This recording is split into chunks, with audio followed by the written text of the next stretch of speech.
Buka surah Al-Baqarah, berarti surah kedua, ayat 220. Ayat 220. Atau kalau Quran standar halaman 35. Yaitu diawali dengan fid dunya wal akhirah. Ya, kita tilawah dulu sebagaimana biasa satu halaman. Saya ulangi lagi, surah Al-Baqarah ya, surah Al-Baqarah ayat 220. Bunyi awalnya adalah fid dunya wal akhirah. Fid dunya wal akhirah. Halaman 35. Halaman 35. Iya. Ayat 220.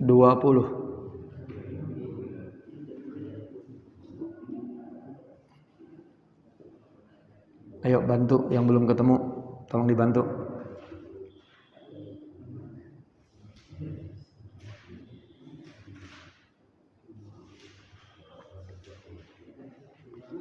Ayo kita mulai. A'udzu billahi minasy syaithanir rajim. Ayo silakan.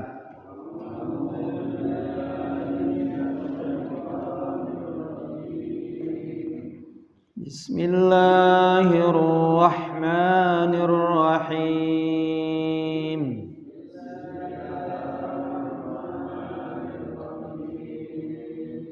Fid dunya wal akhirah.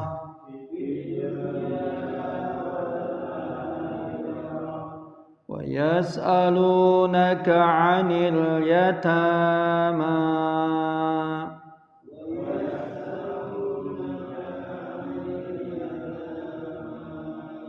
Qul islahun lahum khair.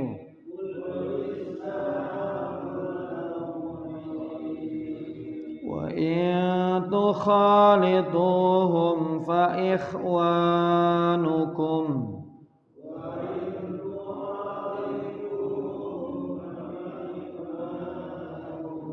wallahu ya'lamul mufsida minal muslih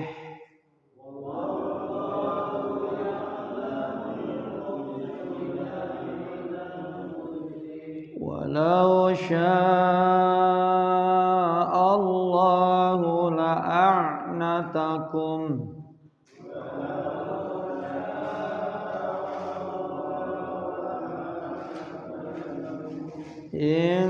innallaha azizun hakim.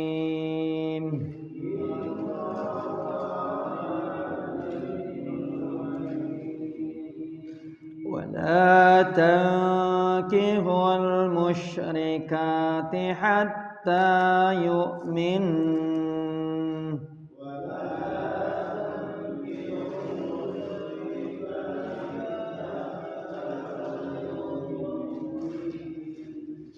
Jadi yu'min nunnya bertasdid dan kita berhenti itu ditahan bacanya. Saya ulangi ya.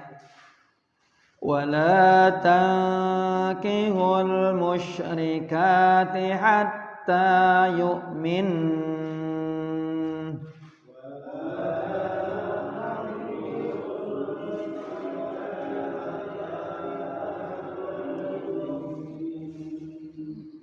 ولأمة مؤمنة خير من مشركة ولو أعجبتكم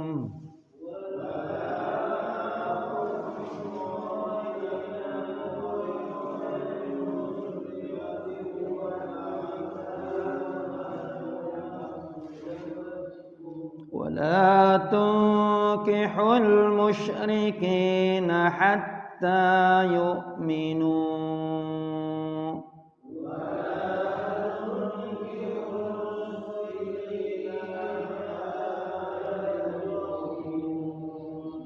ولعبد مؤمن خير من مشرك walau a'jabakum.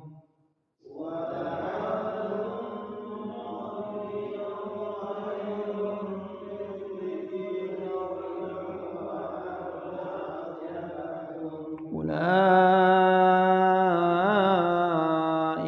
yad'una ilan nar.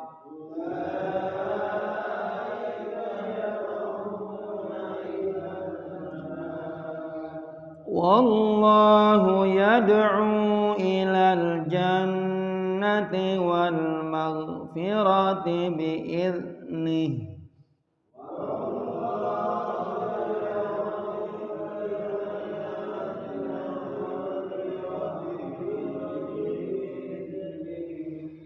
Wa yubayyinu ayatihi linnasi la'allahum yatadhakkarun.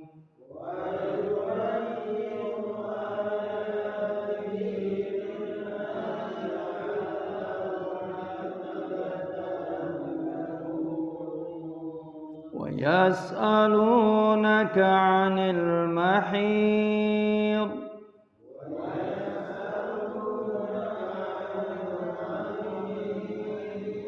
Qul huwa adhan fa'tazilun nisaa fil mahid.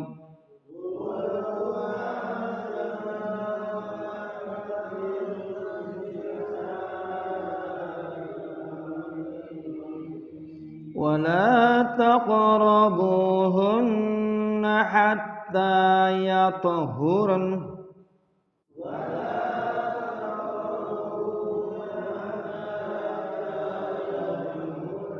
فإذا تطهرن فأتوهن من حيث أمركم الله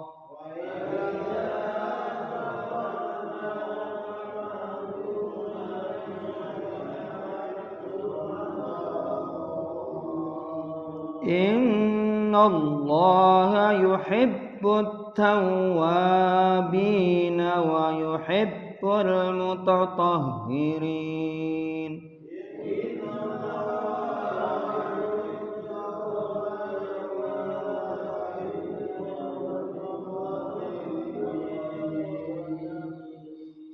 Nisa'ukum harthun lakum fa'tu harthakum anna syi'tum.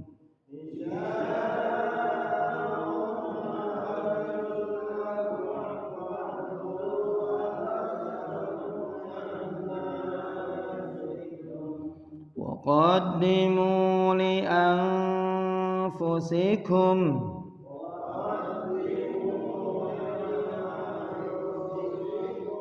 واتقوا الله واعلموا أنكم ملاقوه.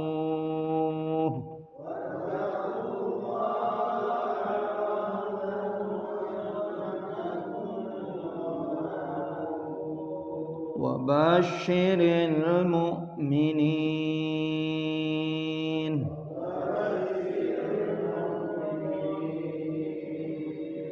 ولا تجعلوا الله عرضة لأيمانكم أن تبروا وتتقوا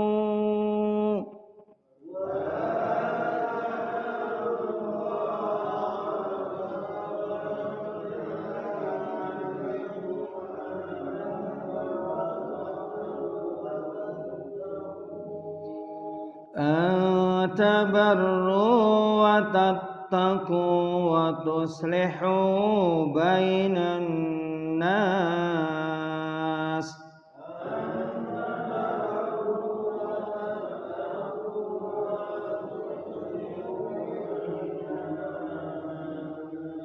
والله سميع عليم.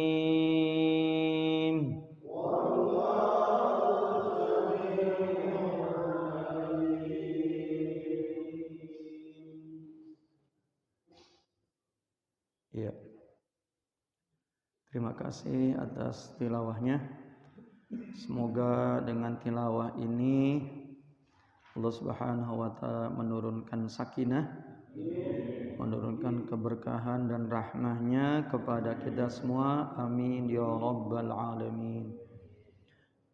Baik, para pengurus dan panitia Masjid Al-Mujahidin yang semoga dirahmati Allah Subhanahu wa taala. Alhamdulillah rabbil alamin. Wassalatu wassalamu ala imamil muttaqin, imamil mujahidin, Sayyidina Muhammadin nabiyil amin, wa ala alihi wa ashabihi wa man jahada fi sabili syari'atihi ila yaumiddin. Asyhadu an la ilaha illallah wahdahu la syarikalah wa asyhadu anna Muhammadan abduhu wa rasuluhu la nabiyya ba'dah. Faqad qala Allah ta'ala fi kitabihil karim. A'udzu billahi as-sami'il 'alim minasyaitonir rajim. Bismillahirrahmanirrahim. Ya ayyuhalladzina amanu taqullaha haqqa tuqatih wa la tamutunna illa wa antum muslimun. Ya ayyuhalladzina amanu taqullaha qulu qawlan sadida yuslih lakum a'malakum wa yaghfir lakum dhunubakum wa may yuti'illahu rasulahu faqad faza fawzan 'azima.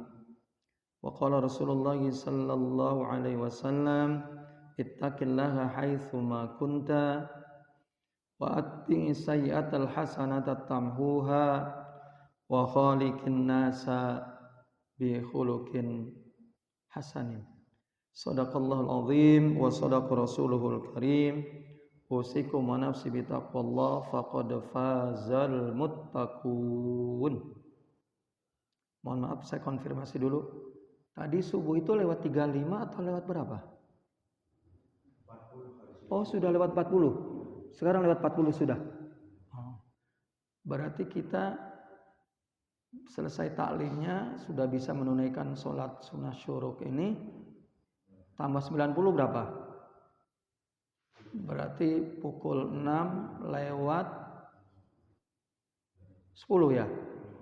6 lewat 10 ya? Begitu kan? 6.10. Baik kalau gitu. Iya. Kita masih membahas tema yaitu amalan. Amalan apa yang menyebabkan kita memperoleh mahabbatullah. Begitu. Masih di situ bahasan kita. Kan itu tema besarnya kan menjadi aulia Allah. Menjadi kekasih Allah. Menjadi kekasih Allah dalam bahasa Arabnya itu wali.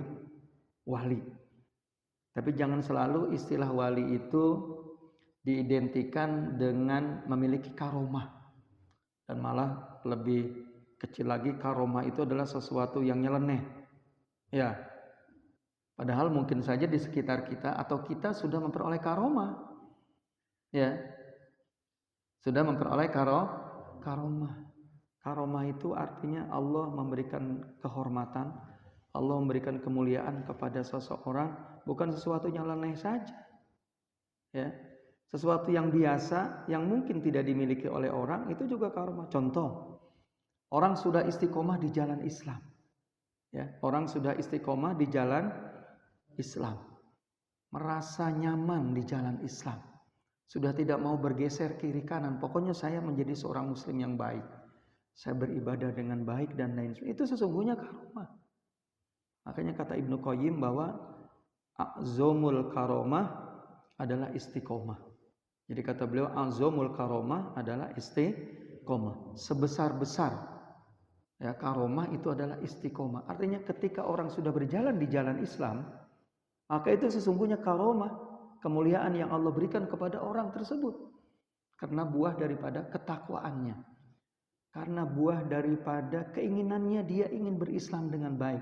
Dia ingin selamat di dunia dan di akhirat, dan Allah berikan kepadanya karomah itu. Berupa apa? Berupa istiqomah. Dia lurus di jalan Islam. Ya, dia lurus di jalan Islam. Itu sesungguhnya karomah terbesar. Itu sesungguhnya karomah yang tertinggi. Sekarang saya tanya, Kalau bapak umpamanya nggak mempan dibacok, nggak mempan dibedil, itu tujuannya apa kira-kira sekarang? Kan tetap aja manfaatnya juga nggak banyak, ya kan? Udah bukan zamannya sekarang.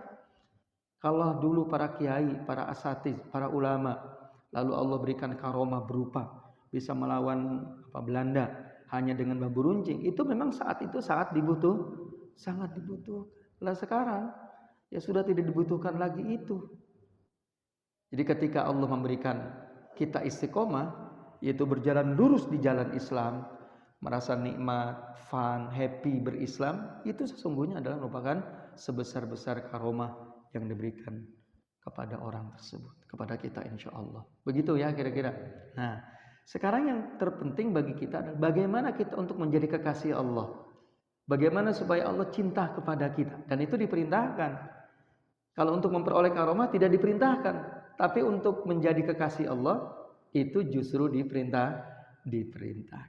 Nah, apa saja amalan yang membuat kita dikasihi oleh Allah? Pertama taubat, alhamdulillah sudah kita bahas. Dan ayatnya tadi kita baca pada ayat 222, innallaha yuhibbut tawabina wa yuhibbul mutatahhirin. Ya, sesungguhnya Allah cinta, senang, menyayangi orang-orang yang banyak bertobat. Dan Allah juga cinta, senang kepada orang-orang yang mau menyucikan dirinya. Orang yang mau bersuci. Ya, orang yang menyuci dirinya, orang yang membersihkan dirinya itu Allah senang. Kalau dia punya salah, dia bertobat kepada Allah Subhanahu wa taala. Kalau kotor bajunya juga dia cuci.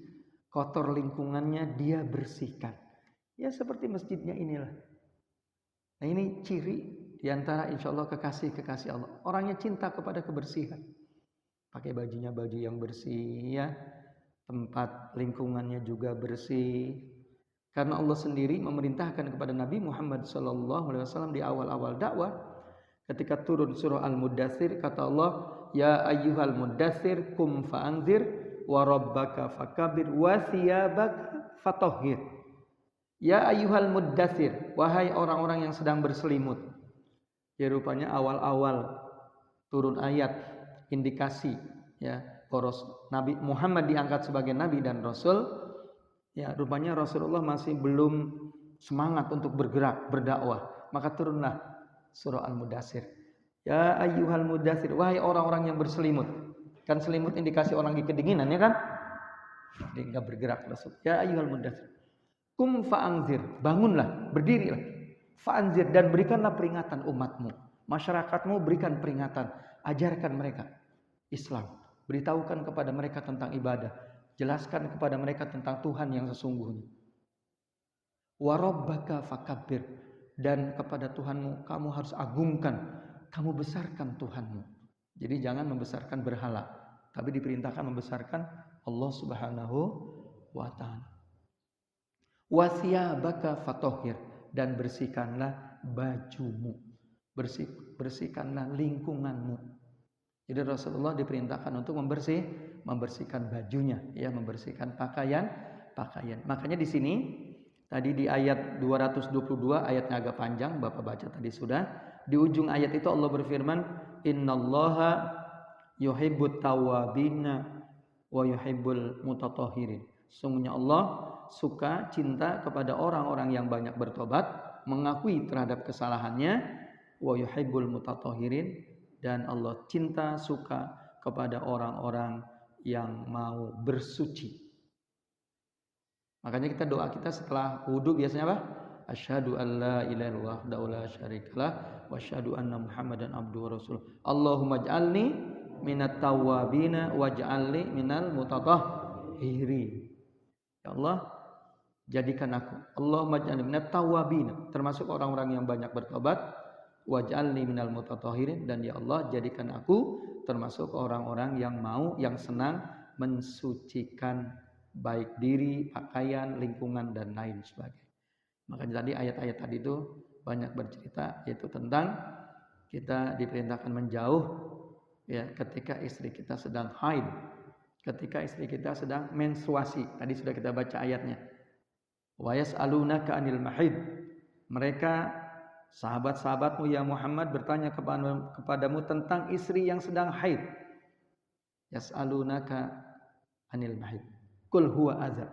Jawablah kepada mereka wahai Rasulullah bahwa wanita yang sedang haid itu adalah kotor. Maka kamu diperintahkan untuk menjauh. Itu bukan berarti istri kita enggak boleh kita izinkan masuk ke rumah atau kita enggak boleh bergaul sehari-hari makan bersama, bukan. Yang tidak boleh adalah antara pusat dan kira-kira lutut. Artinya menjauh untuk tidak boleh melakukan pergaulan suami istri maksudnya. Kalau selain itu silahkan saja ya.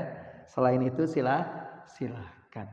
Jadi istri kamu sedang dalam keadaan menstruasi, maka kamu tidak boleh gauli ya, layaknya suami istri seperti biasa kalian melakukannya. Begitu ayat Quran ini mengatakan. Kemudian di ujung ayat itu Allah berfirman yaitu innallaha yuhibbut tawwabina wa yuhibbul mutatahhirin. Dan kata Nabi SAW, siapa orang yang setelah berwudu kemudian dia membaca doa itu, maka Allah nanti akan mempersilahkan dia untuk masuk ke surga dari pintu yang mana saja.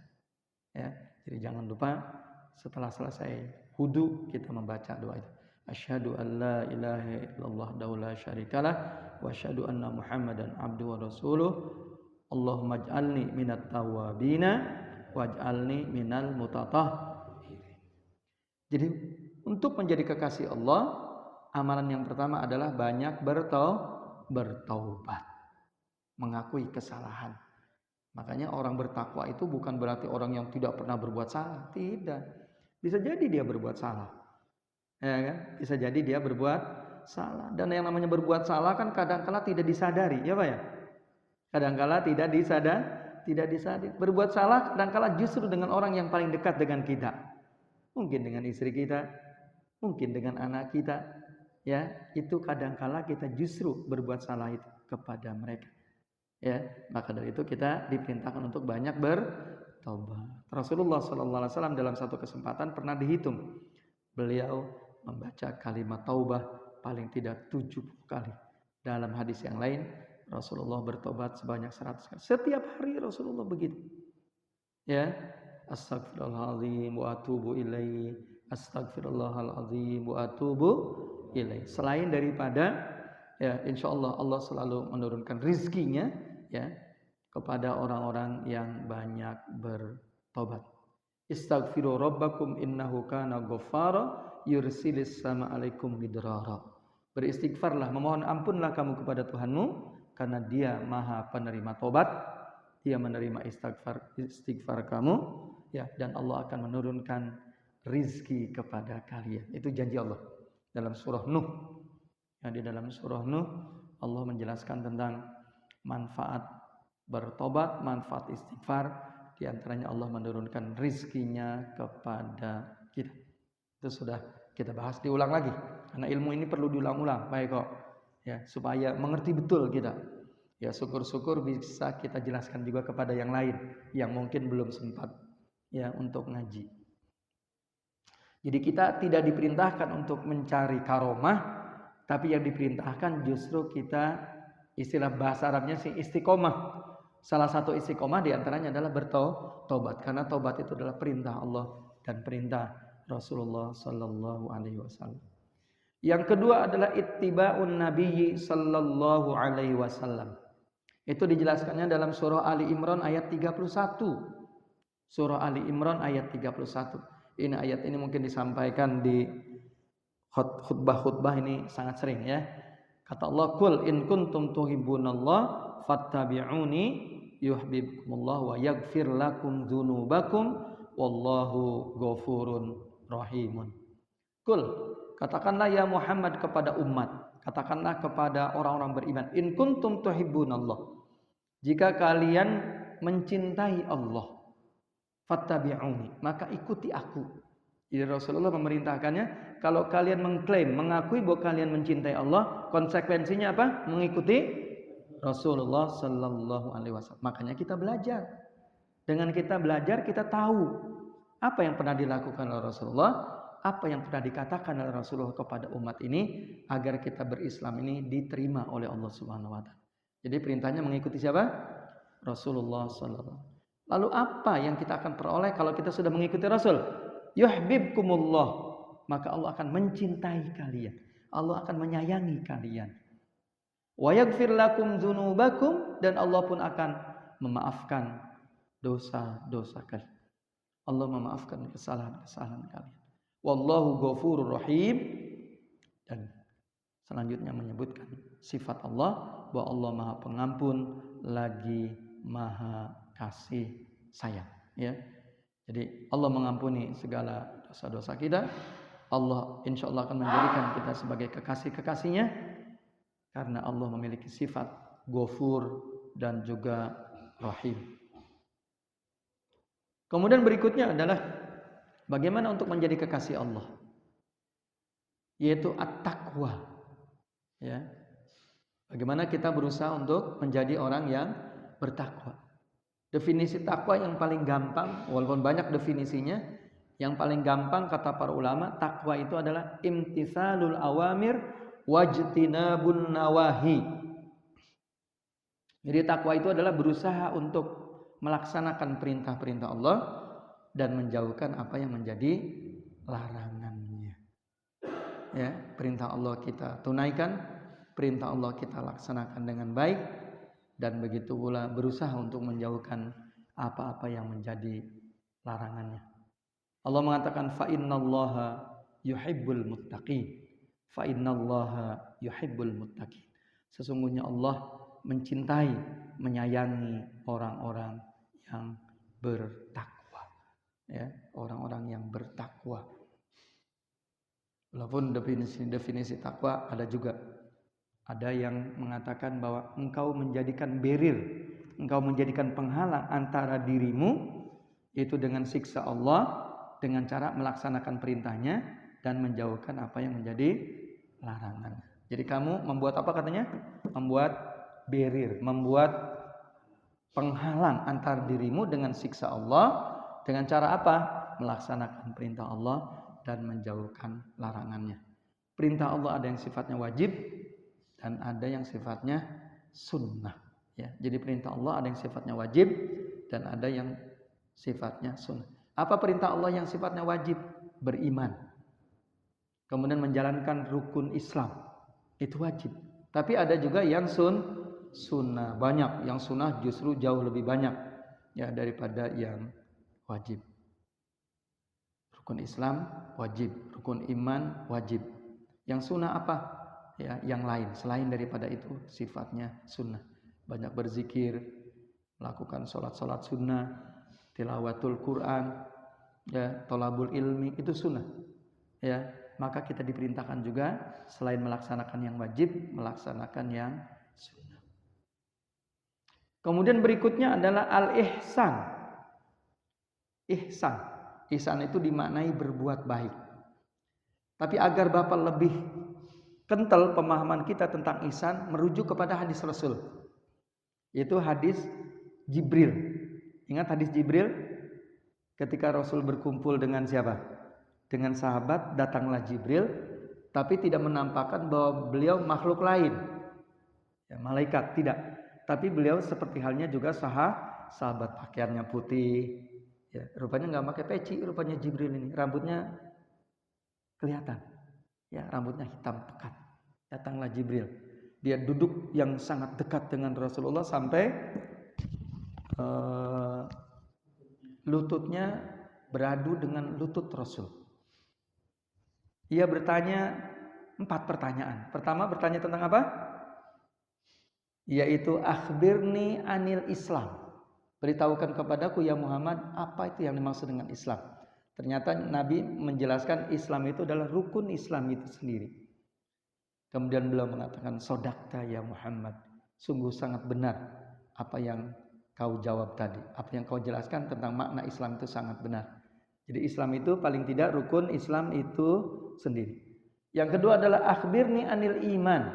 Beritahukan kepadaku tentang makna iman. Ternyata Kanjeng Nabi pun menjelaskan iman itu tidak lain adalah arkanul iman.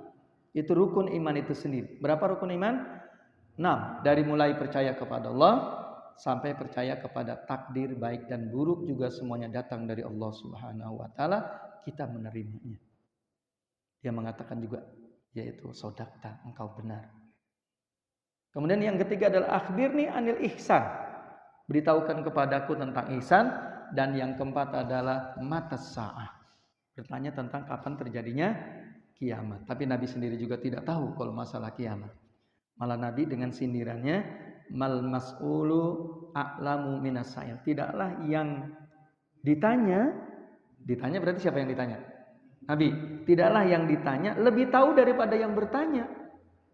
Ternyata beberapa hari berikutnya Rasul baru ngasih tahu. Tahukah engkau ya Umar, ya, tentang orang yang tempo hari datang kepadaku disaksikan oleh kalian, yaitu bertanya berapa hal tadi? 4 hal. Bertanya tentang Islam, iman, apa itu ihsan, dan yang keempat adalah kapan terjadinya kiamat. Karena Rasul tidak tahu tentang kiamat itu kapan, maka malaikat ini bertanya tentang apa ciri-cirinya. Ya, apa ciri-cirinya. Jadi ternyata belakang hari ketika Rasul bertanya kepada Sayyidina Umar, siapa itu? Umar tidak tahu, Allah dan Rasulnya yang lebih tahu. Ya Umar, tempo hari yang datang kepadaku bertanya tentang 4 hal dan kalian menyaksikannya tidak lain itu adalah Jibril. Jadi Jibril itu bisa ya bermacam ragam wajah dan penampilan. Karena aslinya itu malaikat itu bersayap. Tapi kali ini ya malaikat itu seperti halnya juga penampilan para sahabat. Nah, kita kembali tentang pertanyaan ihsan. Ini supaya gampang diingatnya. Kalau Islam itu tadi berapa rukunnya? 5. Iman itu rukunnya berapa? 6. Ihsan ini rukunnya 2. Ihsan ini rukunnya berapa? 2. Dalam bahasa Arabnya anta budallah ka'annaka tarah fa in lam takun tarah fa innahu yaraka. Itu rukunnya. Apa artinya? Jika kalian menyembah Allah, ya, anta budallah ka'annaka tarah, seolah-olah kamu harus merasakan bahwa kamu melihat Allah. Begitu. Jadi rukun yang pertama adalah ketika kita beribadah kepada Allah, maka kita harus merasakan bahwa di hadapan kita itu ada Allah Subhanahu wa ta'ala. Kita melihat Allah. Yang kedua, wa in lam takun tarah fa innahu yaraka. Ketika kamu beribadah kepada Allah dan kamu tidak melihat Allah, dan memang tidak mungkin kamu melihat Allah, kamu harus meyakini bahwa Allah selalu melihat kamu sedang beribadah dan malah melihat kita di luar ibadah. Jadi Allah itu selalu muraqabah. Allah itu selalu apa? Muraqabah. Muraqabah itu memantau. Kalau dalam istilah pegawai negeri disebut apa itu? Baik kok.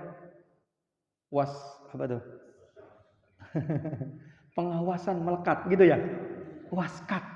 Itu waskat itu sebenarnya istilah Islam. Jadi pengawasan melekat itu sesungguhnya pengawasan siapa?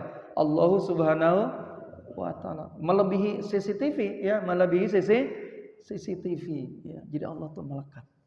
Selalu memperhatikan kita.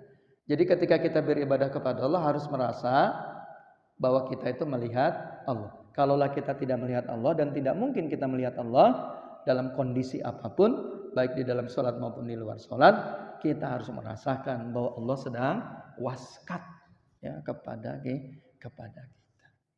Nah, cuman akhirnya ya para ulama menjelaskan, jadi ihsan ini adalah setinggi-tinggi ibadah.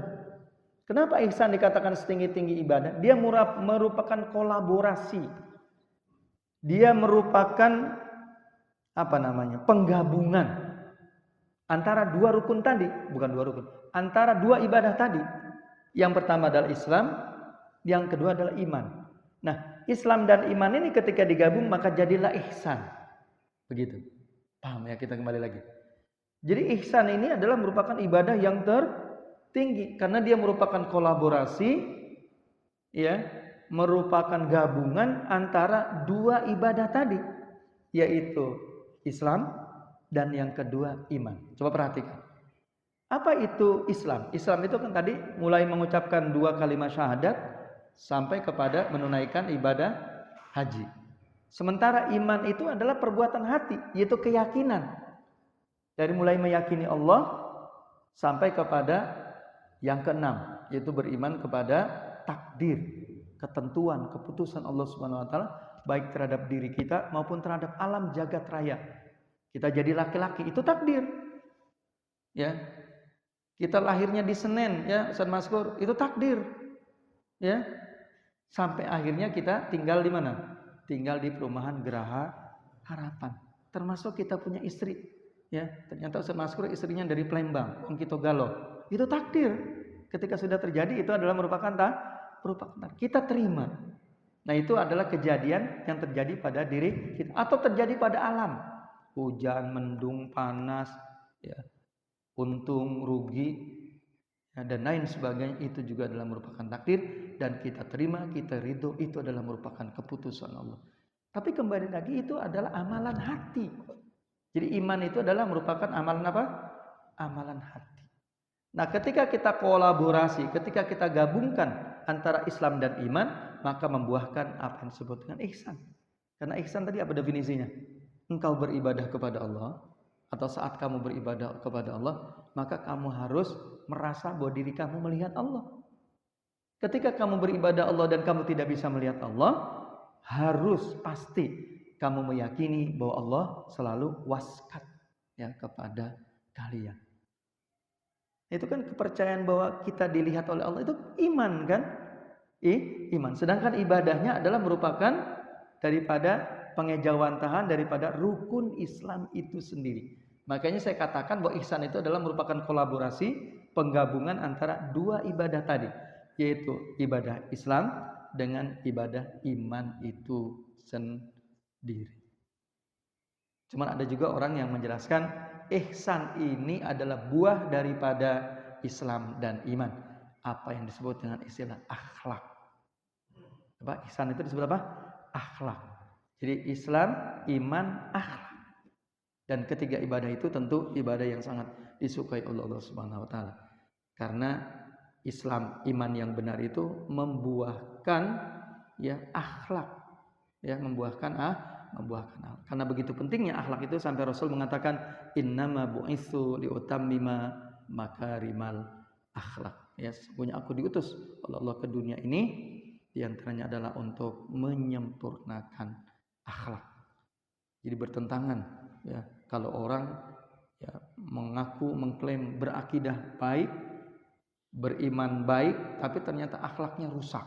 Ya, akhlaknya rusak. Karena akhlak itu ya selalu digandingnya dengan iman kepada Allah dan iman kepada hari akhir. Faman kana yu'minu billahi wal yaumil akhir falyukrim dhaifahu, kata Allah. Siapa orang yang mengaku dirinya beriman kepada Allah dan beriman kepada hari akhir, maka ia menghormati tamunya. Ya. Jadi minimal ketika tamunya datang dia menampakkan wajah yang apa? Wajah yang ceria. Ya, wajah gembira, wajah senang.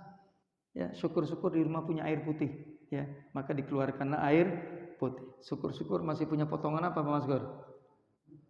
Bukan potongan balok ya, potongan kue ya dan lain sebagainya kita suguhkan. Ya, itu kepada tamu. Wa man kana yu'minu billahi wal yaumil akhir ya falyukrim jarahu. Kata Allah dalam hadisnya, siapa orang yang mengaku beriman kepada Allah dan beriman kepada hari akhir, maka ia menghormati atau menyayangi tetangganya. Tetangga kiri kanan depan, ya kan? Kita punya makanan yang lebih, ya kita berikan kepada mereka. Dan malah bukan lebih, memang sengaja harus dilebihin, Pak Maskur. Ya, harus sengaja memang dilebihkan. Karena dalam hadisnya kata Rasulullah, kalau kamu memasak apa? Memasak kikil. Kikil itu kan daging yang paling murah, ya kan? Kikil. Ya, karena kikil itu bukan daging yang benar ya. Mungkin dia kulit-kulitnya, ya, kulit-kulitnya murah kan? Kata Rasulullah, kalau kamu masuk kikil maka kuahnya diperbanyak. Supaya apa? Supaya tetangganya kebahagiaan. Kalaulah umpamanya kita tidak mau ngasih tetangga, ventilasinya harus diapain? Ditutup supaya jangan ketika numis apanya itu, numis kuahnya itu mereka menghirup apanya? Baunya, tetapi ternyata ketika matang tidak dikasih, tidak dibawakan. Tidak boleh dalam Islam itu begitu. Sampai kata Rasulullah, ya, ketika ditanya oleh Aisyah, kepada tetangga yang mana yang paling berhak memperoleh hadiah dariku ketika hadiahnya sedikit? Kata siapa tuh? Kata Aisyah, ini adanya cuma sepiring doang. Kepada tetangga yang mana yang harus saya berikan wahai Rasul? Itu sampai begitu Rasulullah menjelaskan. Kata beliau, berikan kepada tetangga yang pintunya paling dekat dengan kamu. Luar biasa ya. Islam itu mengajarkan bagaimana kita menghormati tetangga kita. Selanjutnya ketiga kata Nabi, "Wa man kana yu'minu billahi wal yaumil akhir falyakul khairan aw liyasmut." Inilah Islam menjaga. Jika kalian beriman pada Allah dan beriman kepada hari akhir, hendaklah kamu bertutur kata yang baik. Ya, bertutur kata yang baik. Karena tutur kata yang baik itu memberikan manfaat kepada kita sampai hari kiamat. Ya, bisa bernilai sedekah, bisa bernilai amal soleh. Dan sebaliknya kalau tutur kata yang tidak baik juga bisa jadi menjadi dosa sampai hari kiamat. Ini kadang-kadang tidak disadari oleh orang. Auliyasmut, kalau kita tidak mampu bertutur kata yang baik, perintahnya adalah tutup mulut.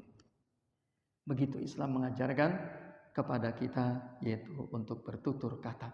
Ternyata ketiga amalan tadi, dari mulai yaitu menghormati tamu, menyayangi tetangga, kemudian bertutur kata baik atau diam, maka diawali dengan faman kana yu'minu billahi wal yaumil akhir.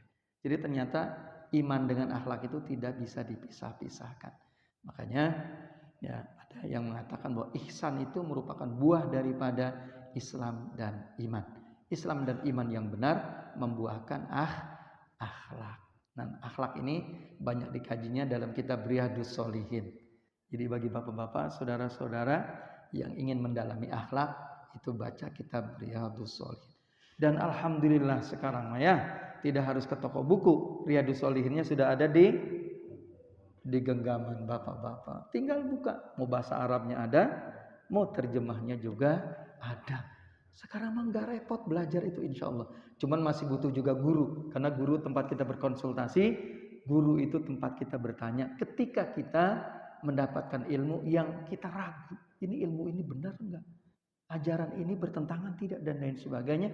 Justru dengan adanya majelis taklim tatap muka, ya kita bertanya dengan guru perihal ilmu yang kemungkinan kita ragu dan lain sebagainya untuk menerimanya. Itu begitu. Ya, bukan berarti juga belajar dengan Mbah Google itu salah, tidak salah.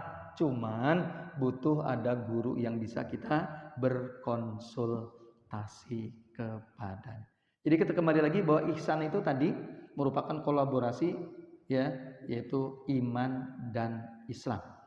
Karena iman itu adalah keyakinan hati, sementara Islam itu adalah realisasi daripada ibadah itu sendiri. Dari mulai mengucapkan ya 2 kalimat syahadat sampai berhaji ke Baitullah, bila kita mampu untuk menempuh perjalanan pulang dan pergi, dan juga beberapa hari di tanah suci. Nah, inilah ihsan.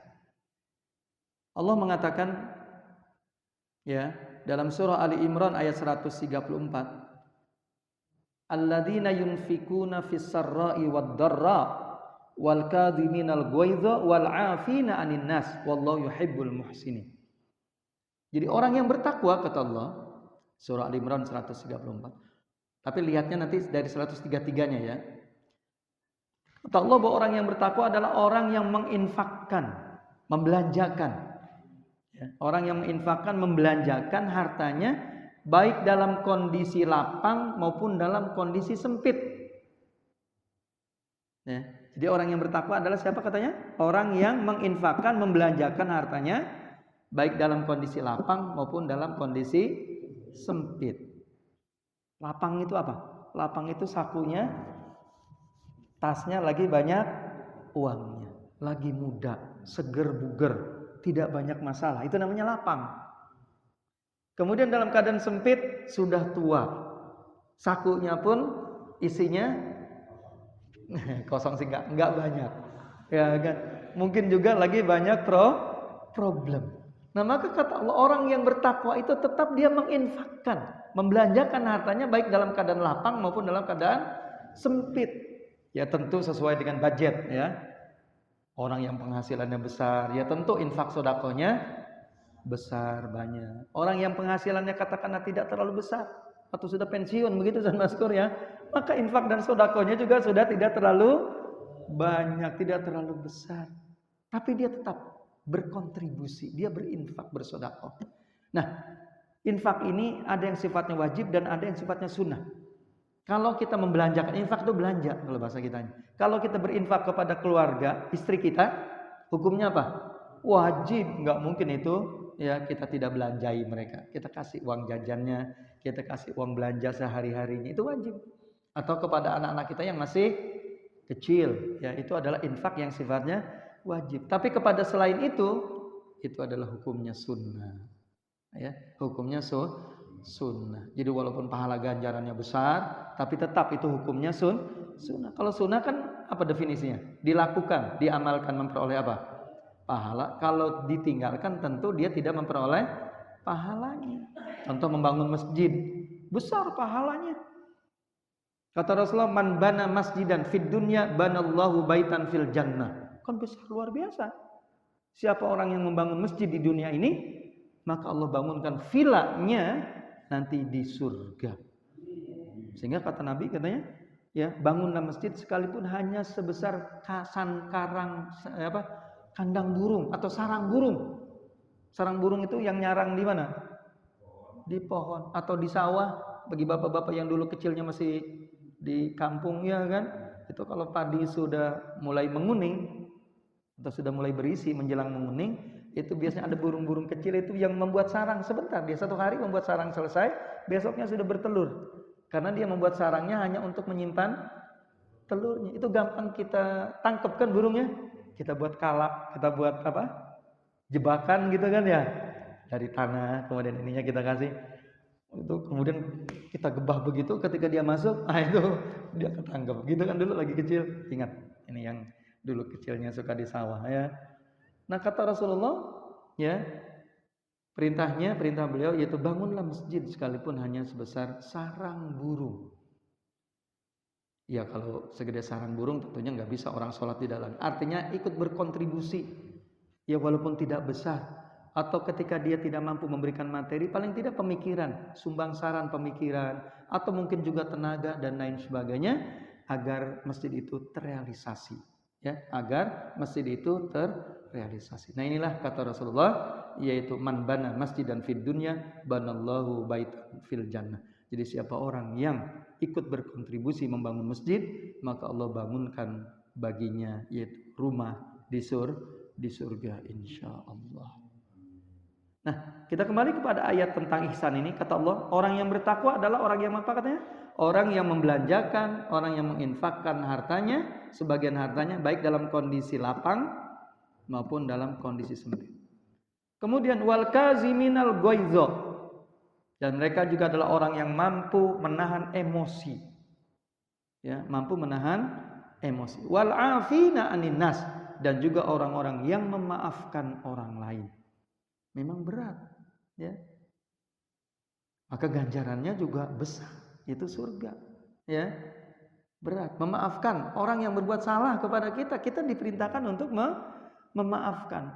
Padahal kita mampu membalasnya, tapi kita diperintahkan justru bukan membalas, tetapi menahan emosi kita.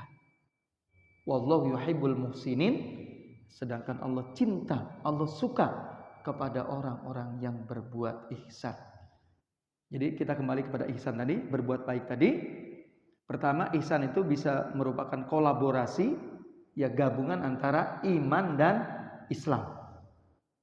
Kemudian yang kedua, lebih mudah lagi, ihsan itu adalah akhlak itu sendiri, ya akhlak itu sendiri. Karena ini menyebutkan dari mulai menginfakkan hartanya, baik dalam kondisi lapang maupun kondisi sempit. Yang kedua, menahan emosi, tidak membalas ya atas kemarahan orang, dan yang ketiga memaafkan orang lain. Nah itulah insyaallah orang-orang yang ihsan, ya orang-orang yang ihsan. Jadi supaya kita lebih mudah memahaminya, karena agama ini bukan hanya sekedar kita mempraktekkan agama, tapi justru kita mempraktekkan agama itu harus sesuai dengan ilmu. Jadi justru ilmu itu adalah sebelum amal. Al-ilmu qoblal amal. Ya, jadi kata para ulama bahwa ilmu itu qoblal amal, sebelum kita mengamalkan. Sebelum kita mempraktikkan agama, justru lebih utamanya apa dulu? ilmu terlebih dahulu. Cuman sayang, kadang-kala orang dengan berbagai alasan nggak mau belajar. Padahal belajar itu bisa di mana saja.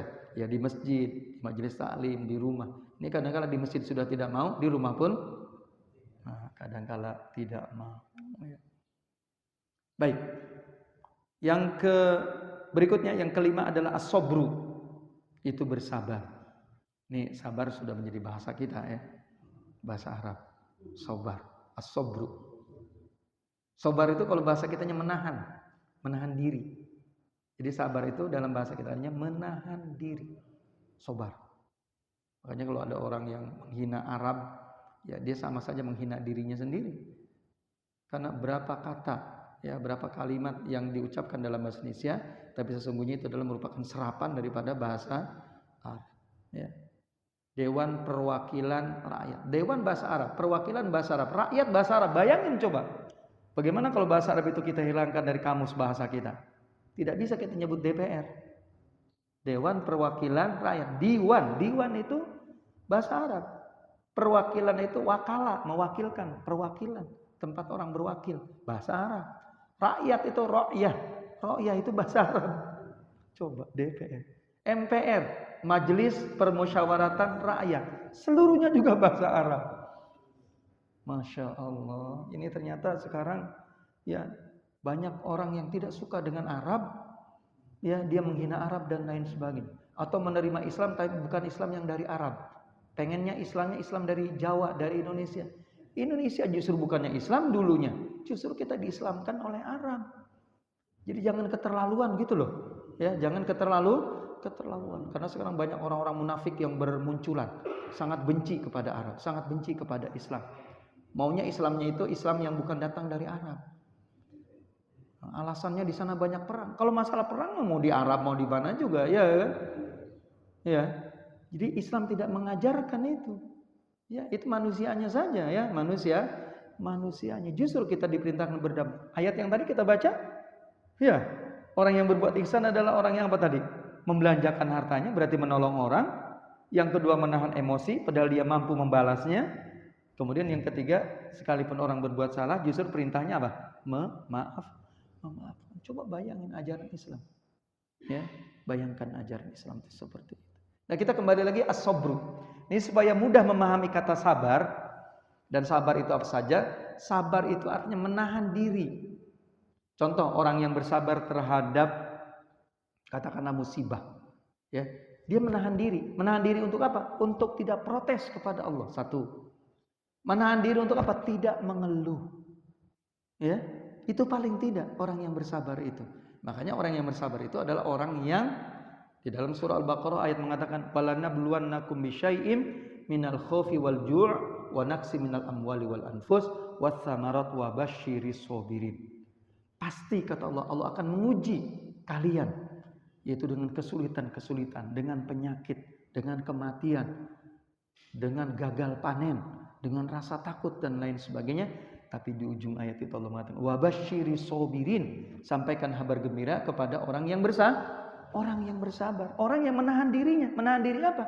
Menahan diri dari tidak mengeluh, menahan diri untuk tidak protes kepada Allah, dan dia berusaha untuk ridho ya terhadap takdir itu.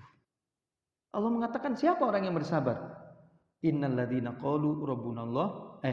Orang yang bersabar adalah alladzina idza asabatum musibah qalu innalillahi wa inna ilaihi raji'un. Orang yang bersabar itu adalah orang yang ketika dia ditimpa musibah terlontar dari mulutnya perkataan inna lillahi wa inna ilaihi raji'un.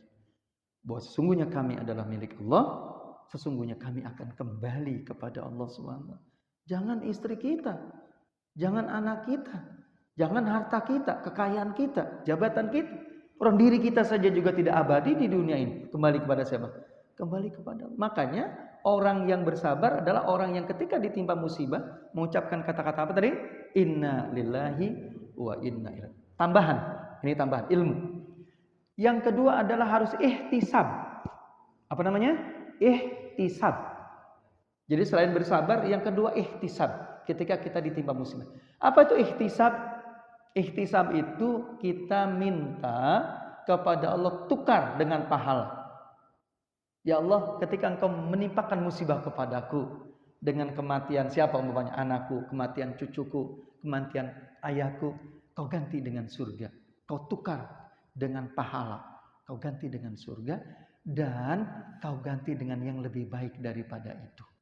Ya walaupun gantinya nggak persis, ya berupa pahala, berupa ganjaran, berupa surga, berupa nikmat dan lain sebagainya, bisa saja. Karena ini kasus musibah ini pernah dialami oleh salah seorang sahabiah, namanya Ummu Salamah. Namanya siapa? Ummu Salamah. Suaminya baru saja mati, namanya Abu Salamah. Walaupun itu bukan nama gelar. Pak Maskur punya anak, ya.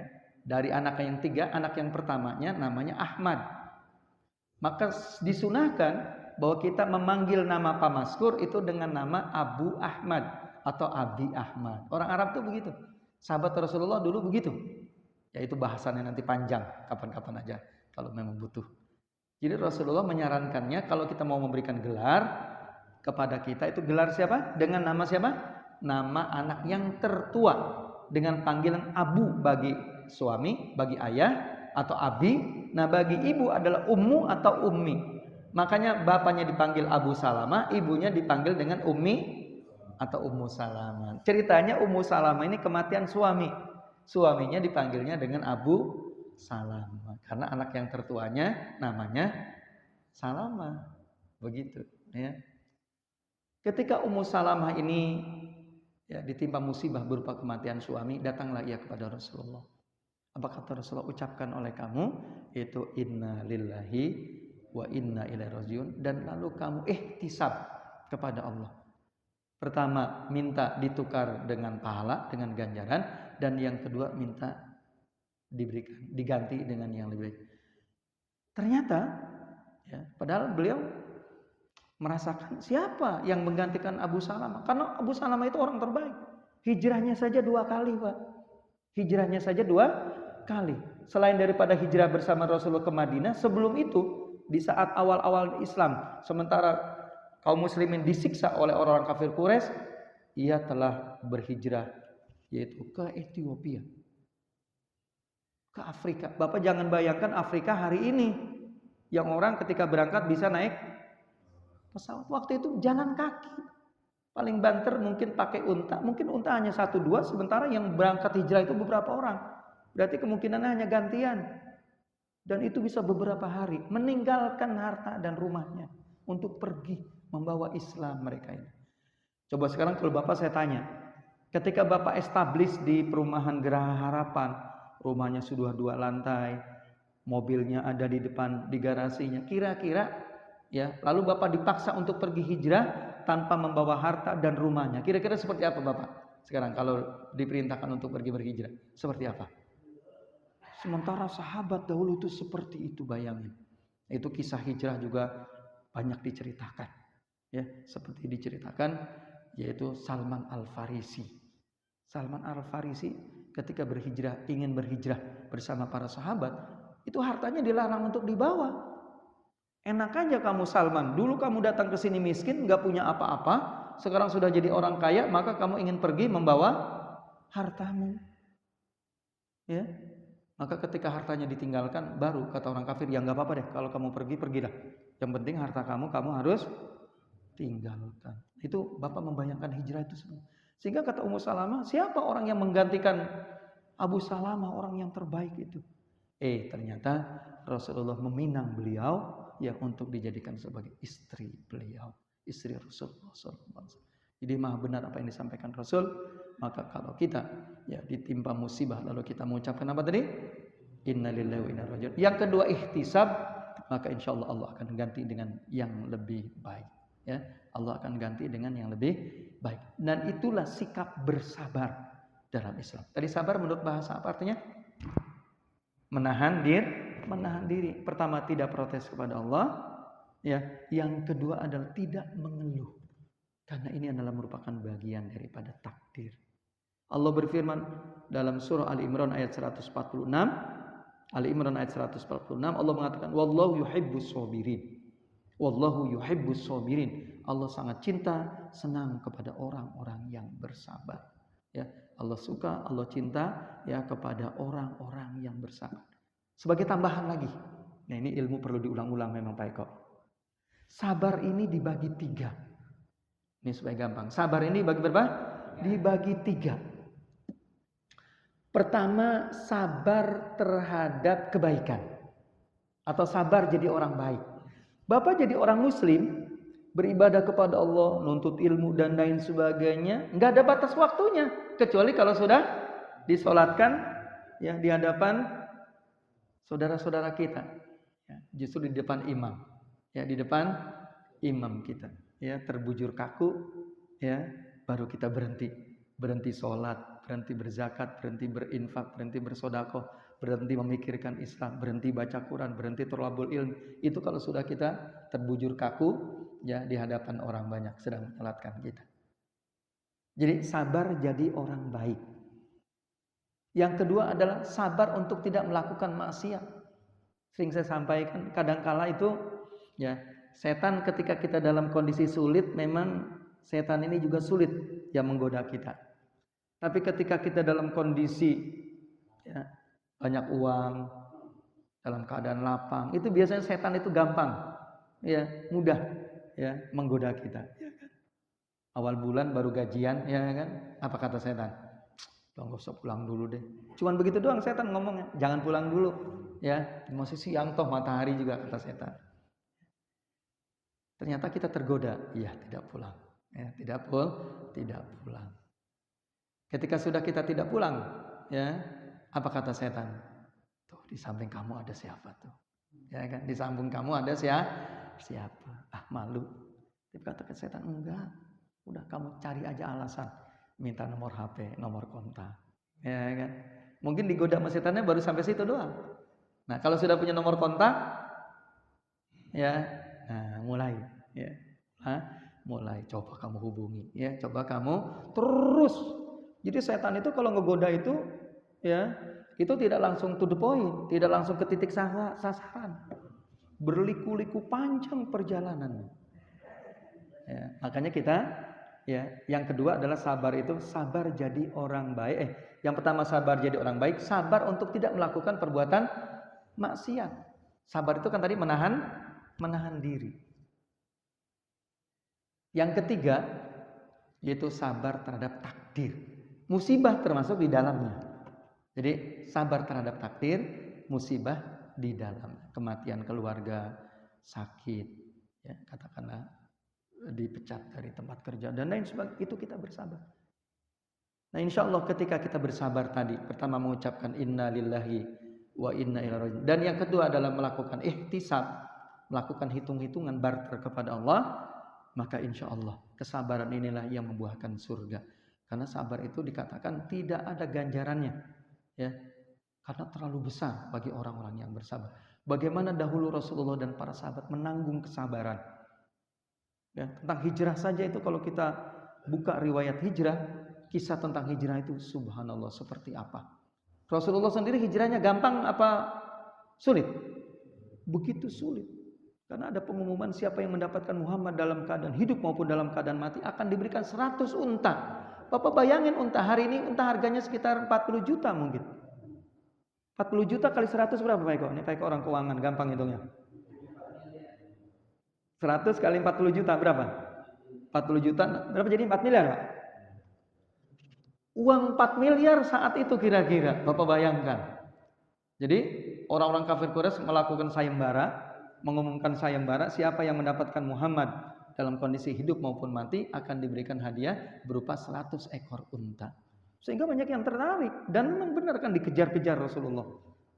Ya, orang seorang penunggang kuda yang tangkas namanya Da'sur itu terkenal. Sampai Rasulullah mengevakuasi diri, sembunyi di mana? Di gua Tsaur. Tsaur itu artinya banteng. Ya namanya gua Tsaur yang tidak bisa dimasukin kecuali orang harus dengan begitu badannya. Dan gua itu pun gua yang bukan sering disinggahi oleh orang. Sehingga ada ular dan lain sebagainya di dalam itu, sampai Abu Bakar yang tersengat, ya, tersengat. Sampai beliau menangis karena sakit, menahan sakit. Rasulullah sedang tidur di pahanya sampai kejatuhan, ketetesan air mata dan Rasul bangun. Apa? Karena air yang terus menerus. Kata Rasulullah, apa ini? Kata Abu Bakar, saya tersengat. Ya, saya tersengat. Rasul terbangun. Kata Abu Bakar, kalau seandainya orang-orang kafir, mereka melihat ke bawah kakinya, dia akan melihat kita ada di dalam gua ini. Kata Rasulullah, ya Abu Bakr, kau duga bahwa kita berdua? Tidak. Ketiganya adalah Allah Subhanahu wa ta'ala. La takhaf wa la tahzan. Jangan kamu takut dan jangan kamu bersedih karena ketiganya Allah Subhanahu wa ta'ala. Tapi tetap harus diusahakan karena ada sunatullah di situ. Ya, tidak bisa Rasulullah dengan terang-terangan berhijrah karena kalau terang-terangan tadi akan dibunuh ya oleh orang-orang kafir, sehingga Rasulullah harus evakuasi selama 3 hari 3 malam di dalam goa. Sehingga anak Abu Bakar yang membawakan makanan, lalu karena sulit, belum ada tali, nggak seperti di Indonesia banyak tali gedebong pisang dan lain sebagainya, dia sobek itu kainnya, ya itu menjadi 2, dia ikat tali. Sehingga Asma binti Abi Bakrin, ya kakaknya Aisyah, bergelar Zatun Niqotain, seorang wanita yang memiliki 2 tali, ya 2 tali, karena beliau membawakan apa? Makanan dengan secara sembunyi-sembunyi, dibawakan buat siapa? Rasulullah dan Abu Bakar yang sedang mengevakuasi, ya menyembunyikan diri di mana? Di dalam gua Tsaur. Ya, itulah peristiwa hijrah itu seperti itu. Jadi tidak mudah ternyata. Nah, ikhwani fillah rahimakumullah. Jadi pembahasan kita tentang bagaimana kita untuk menjadi kekasih-kekasih Allah, itu diantara amalannya. Hari ini bahasan kita pertama tadi adalah banyak bertaubat. Yang kedua adalah mengikuti ya Rasulullah Sallallahu Alaihi Wasallam. Yang ketiga adalah bertakwa. Yang keempat adalah ihsan. Dan yang kelima adalah as-sabru, ya, yaitu bersabar. Paling tidak ada sekitar 17 amalan. Ada 17 amalan. Insya Allah nanti kita lanjutkan pembahasannya. Ada yang mau bertanya? Cukup. Baik, kalau cukup, mari kita akhiri kajian kita pada pagi hari ini dengan sama-sama membaca kafaratul majlis. Subhanakallahumma wa bihamdika asyhadu an la ilaha illa anta astaghfiruka wa atubu ilaik. Wassalamualaikum warahmatullahi wabarakatuh.